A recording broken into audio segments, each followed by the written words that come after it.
Hi guys! For today's video, magluluto tayo ng ating favorite na ulam.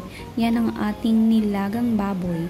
So ayan ang ating hiniwang baboy and meron tayong mga ingredients na fresh from garden ni mama.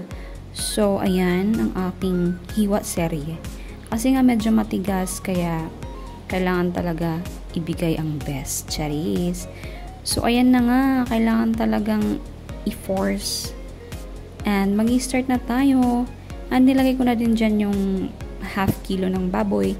And ayan, maghihiwa na din tayo ng ating ingredients na fresh talaga yan. So kinuha lang yan ni kuya kasi nagluluto nga kami ng nilaga.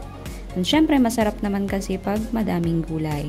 And may repolyo tayo, meron tayong sitaw, at saka meron din tayong sibuyin. So, ayan, hinugasan ko na din yung half kilo para naman maitabi at mailagay sa ref. Kasi nga, kinabukasan, pwede pa yan ulamin at ilagay sa pansit. Diba? So, tipid muna tayo ngayon kasi mahal ang mga bilihin. Alam nyo na. So, ayan na nga. At titingnan natin ang ating pinakulo kung malambot na ba. Kasi kailangan talaga palambutin para naman pagkagat mo ay hindi matigas at hindi maiwan ang iyong ngipin. Charis! So, ayan na nga, medyo malambot na nga. After 30 minutes, ang ating pagpalambot ay okay na. So, nilagay ko ng ating sitaw, sibuyin, at ang ating repolyo. Kasi nga, masarap talaga pag maraming gulay, diba? So, naglagay na din ako ng paminta, asin.